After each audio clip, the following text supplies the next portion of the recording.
Katika video hii nitakuonyesha basi ni namna gani ambayo unaweza kutoa zile reward bonus ambazo utakuwa umezipata kupitia referrals za downlines wako. So ni easy sana, lakini kabla sijaenda kwenye process nzima nataka nikutahadharishe tu kwamba katika Royal Q ni only reward bonus ndio unaweza kutoa, lakini strategy fuel huwezi kutoa. Kama tulivyoona kwenye video iliyopita ya jinsi ya kudeposit strategy fuel, basi hii hapa naenda kukuonyesha jinsi ya kutoa reward bonus. Ila strategy fuel once you deposit kwenye Royal Q huwezi kuzitoa. Ndipo maana wanasema zingatia sana kiasi ambacho unakiingiza basi katika Royal Q yako ili uweze kutoa reward bonus zako. Unakuja hii sehemu ambayo imeandikwa asset hapa, utabonyeza neno asset, yani itafunguka namna hiyo. Hapa itakuwa inakuonyesha sehemu mbili. Ukiangalia kwa makini utaona kuna sehemu ya strategy fuel na salio lake litakuwa linaonekana hapo, na reward bonus zako zitakuwa hapa chini na kiasi kitakuwa kinaonekana hapo. Sasa kwenye kutoa utatakiwa uguse hii sehemu imeandikwa withdraw. Sawa, utabonyeza neno withdraw, then itaniuliza je, unataka kutoa kwa exchange wallet ama kwa crypto wallet? Kwenye exchange wallet ni kama ulikuwa tayari umesha whitelist ile address ya Binance yako ama ya N exchange yako, unaweza kama umewhitelist hapa. Lakini kwenye crypto wallet unaweza pia ukarudia address ile ile ambayo ni ya exchange ukaiweka hapa na ukatoa fedha. So kwa wale ambao walikuwa wamesimplify njia ya kuwithdraw kwa kutumia exchange wallet, basi mwanzoni watakwambia ukibonyeza kwenye exchange wallet utaona hapa inanionyesha ni wallet yangu ya Binance. Sawa, wallet za BNB chain za Binance huaga zibadilika. Once you whitelist it inakuwa ni clear, lakini kwa zile changes ambazo zinakuwa zinafanyika za update za Royal Q, basi wewe unahakikisha kabla huja continue na transaction umeenda kuhakiki kwenye exchange yako, je, hii address iko sawa na ile ambayo uliweka mwanzoni. Hii pia hii address unaweza kubadilisha au kaongeza nyingine, ambapo utabonyeza ile neno hapo ukisema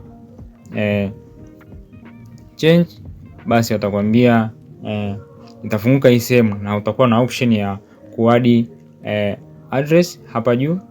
Ukiangalia utaona kuna sehemu ya kuadi address hapa juu kwenye neno la jumlisha, then utaweka hapa. Pia utaona kuna whitelisted, kuna whitelisted na address za exchange. So kama kuna address ambazo nilikuwa nimezi-whitelist zitakuwa zinaonekana zote hapa, ambao unaona kuna hii hapa ya BNB iko whitelisted.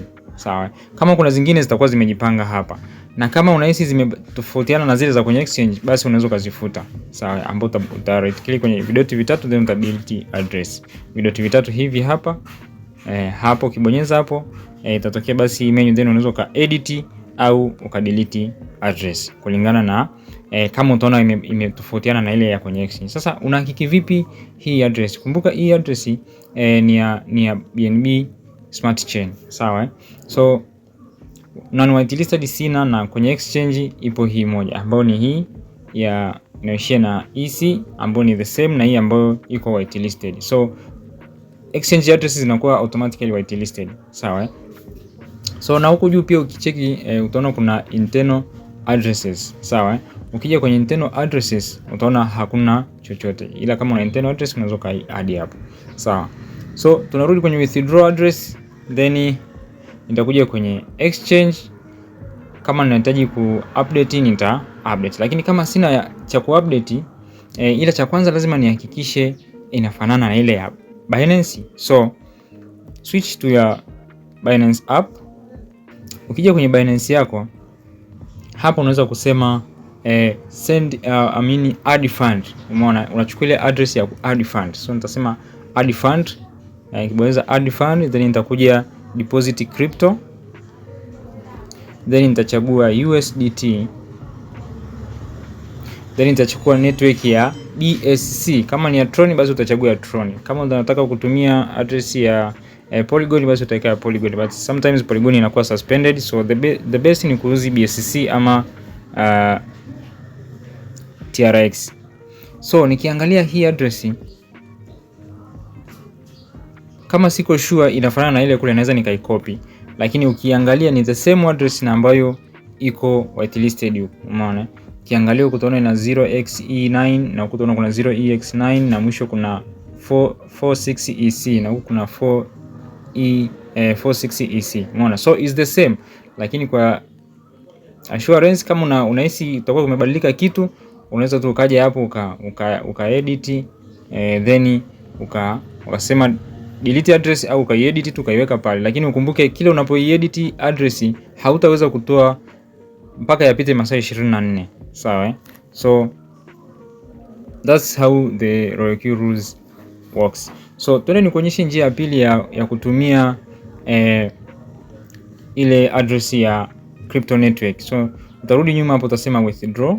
So now sitaenda na exchange wallet, kama siko sure sana nitachukua hii ya crypto wallet. Maybe sitaki ku withdraw hii amount ya hela iende kwenye exchange yangu, nataka ni withdraw iende labda kwenye other network, labda kwenye wallet nyingine ambayo sio ya exchange. So utaenda kule kwenye ile network, utakopi address ya network husika, then utakuja utachagua sasa kama ni ya BNB au ni ya TRX ulichagua kwenye ile wallet, then utakuja utasema ni BNB. Then hapa utaona kuna field za kujaza ambapo utaambiwa now paste address ya hiyo network. Kwa hiyo kama ile nilikuwa na whitelisted address, huwa lazima itakuleta hapa, itakwambia ni ipi kati ya hizi. Umeona, kwa hiyo inakuwa ina track, inajua kabisa huyu mtu kuna address aisha zi whitelist kwa ajili ya ku withdraw, so itakuletea automatically, itakwambia chagua. Kama hauna itabidi sasa uadd new address na usubiri masaa 24 ili uweze kutoa.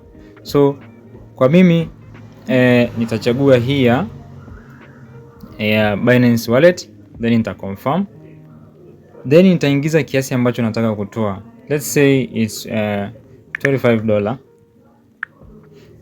Then hapo utaona unaambiwa kiasi gani ambacho utakatwa cha fee na ambayo uta receive. Sawa, juu ni fee, chini ni kiasi ambacho uta receive. Then after that nitasema withdraw. Kwa hiyo nitakuja hapa chini nitasema withdraw. So you can see kwamba ukichagua external wallet, cha kwanza itakuletea option ya ile wallet ambayo ulikuwa umeiweka kwenye nini, ambayo ni ya exchange yako. Je, ni hiyo? Kama sio hiyo itabidi uweke nyingine, alafu ndio isubirie masaa 24 ndio uweze kutoa fedha zako. Sawa, so that's why yani iko automatic hivyo, ina retrace kwanza zile whitelisted address, then ukiadi address mpya itachukua masaa 24 iweze kuwa whitelisted na wewe uweze kwenda kufanya nini, withdraw nini zile fedha. Hii ni kwa ajili ya security na protection ya assets zako ambayo ni imekuwa enhanced na nani, na RoyalQ. Let's say $27. Agree na terms and conditions, then utasema confirm. Then hapa watakutumia kodi kwenye email na utaingiza transaction password yako katika RoyalQ app. Hizi password ni uliziweka wakati unafungua account, walikwambia enter transaction password, so make sure wewe unakumbuka hizi password. So nitasema send code, nitaandika hapa kwanza hii kodi ambayo umenitumia ambayo ni 289956 289956. Yes. Yeah, so now then utaingiza na password yako confirm, then utaambiwa withdraw successfully, na itakuwa imekuja hapa kwenye record za miamala yako. Utaona hapa kuna withdraw amount ya $27. Sawa, na utapata pia notification kwamba tume withdraw. So utaenda kwenye exchange yako kwenda kuangalia kama muamala umefika.